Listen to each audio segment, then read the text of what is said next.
saya cek dulu. Oh ya, alhamdulillah.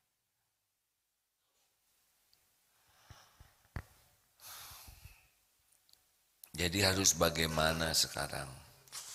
Maka yang pertama sekali kita harus mulai sadar kalau sudah mulai kering ya sholat. Biasanya nurun ya, biasanya sholat berjamaah di masjid. Datang lebih awal, biasanya begitu. Sholat sunnah, tahiyatul masjid, menunggu azan. Kemudian sholat cari saf yang paling utama. Nih kalau iman lagi kuat begini nih. Lelaki ya, cari saf yang paling utama. Sesudah selesai sholat, zikirnya lengkap. Kemudian sholat rawatibnya lengkap. Nah ini lagi kuat iman begini. Tahajudnya bagus. Mau saum Senin Kemis atau saum sunnah atau saum Daud, ngajinya nggak mau lepas dari Quran. Kalau kuat iman, biasanya ibadahnya bagus dan hatinya tenang, ajeg. Doa itu nikmat, ya Allah, nikmat, nikmat, nikmat, ya. Banyak zikrullahnya. Nah ini lagi kuat iman, cirinya ajeg aja, tenang, ngadepin hidup ini enggak goyang-goyang.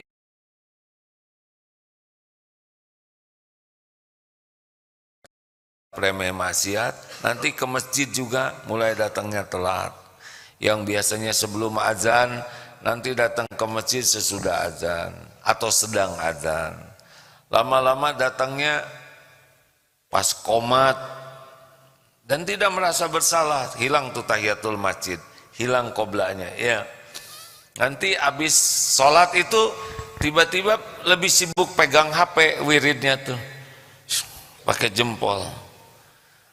Ringkas subhanallah walhamdulillah itu jadi enggak nikmat. Terus doanya juga makin dikit. Rabbana atina fid dunya hasanah fil akhirati. Kalau bisa nebeng. Kamu lagi doa amin amin amin beres. Lama-lama sholat sunnahnya hilang. Yang tadinya bagus jadi gesit asal aja ada. Lama-lama habis sholat itu tidak mau telat 2 kali, datang. Dia telat, pulang duluan. Pasti ada aja keinginan untuk keluar dari masjid. Lama-lama sholatnya malas ke masjid, di musola atau di kantor di mana. Tidak mau melangkah lagi ke masjid. Lama-lama makin telat sholatnya. Ini ciri-ciri iman makin turun. Ya, tidak lagi senang berjamaah. Sholatnya sendirian, udah sendirian telat. Ah, udah musibah lah. Itu tahajud bakal hilang. Kalau sholat sudah ditelat-telat, tahajud hilang. Ngaji juga malas, WA saja terus, YouTube saja terus. Kemudian doa basa-basi, udah lewat doa itu. Zikir jarang. Kalau sudah begini kering, gampang emosi, gampang tersinggung, marah-marah, ruwet. Hidup itu tidak tenang. Inilah musibah. Jadi harus bagaimana? Tetapkan hati ini dalam agamamu. Rabbana la tuzigh qulubana ba'da idh hadaitana wa hab lana min ladunka rahmah innaka antal wahhab. Supaya tidak dicabut. Surat apa itu, Dek? Al-Imran ayat 8. Coba dibacakan lebih lengkap. Jangan main-main ya, Rasulullah tuh selalu berdoa ya muqallibal qulub tsabbit qalbi ala dinik. Kenapa? Allah yang ngebulak-balik hati. Kalau Allah balikan hati sudah habis kita ini. Jangan sampai dicabut nikmat iman sesudah Allah memberikan hidayah ini. Doa apalagi? Berlindung kepada Allah. Allahumma inni a'udzubika minal azzi wal kasal. Dari lemah. Lemah itu dia ingin tapi tidak berdaya. Kalau malas, dia mampu tapi tidak semangat. Bisa dipahami hadirin? Ada lemah, ada malas. Kita harus berlindung kepada Allah dari sifat lemah dan malas. Allahumma inni a'udzubika, ya Allah, saya berlindung kepadamu dari malas dan lemah dan malas. Azwa kasal. Lemah, kita tidak berdaya, kita ingin tapi enggak mampu. Nah, Allah lah yang memberikan kemampuan kita. Malas, kita mampu tapi enggak semangat. Padahal sanggup tahajud, tapi enggak semangat tahajud. Sanggup ngaji. Nah, ini malas namanya. Apalagi obatnya kalau kita sudah mulai futur, ya sekuat tenaga bentengi diri dari maksiat. Mulai godul basor, tundukkan pandangan. Tidak. Paksakan untuk tidak lihat yang diharamkan. Kemudian kurangi bicara. Telinga juga jaga dari apa yang tidak manfaat. Ganti mata, paksakan melihat yang disukai Allah. Baca Quran lebih banyak. Pokoknya Allahumma paksa diriku. Harus dipaksakan karena nafsu itu maunya malas aja. Tahajud, paksakan.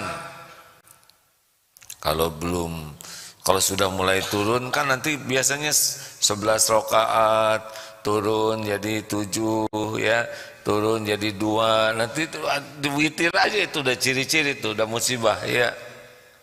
Yang biasanya jam 2:30 jadi jam 3, 3:30, nanti 4 kurang 1/4 jadi pas jam 4, nanti hilang itu tahajud.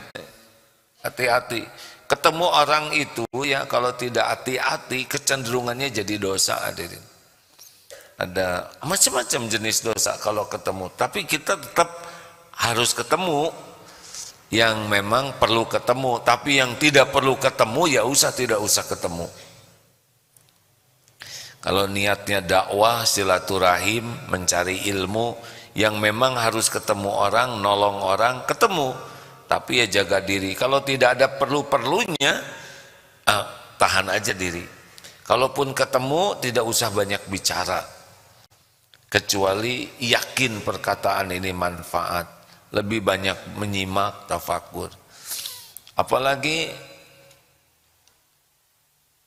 sesudah kita menahan diri, ya paksakan diri untuk bisa baca Quran lebih banyak.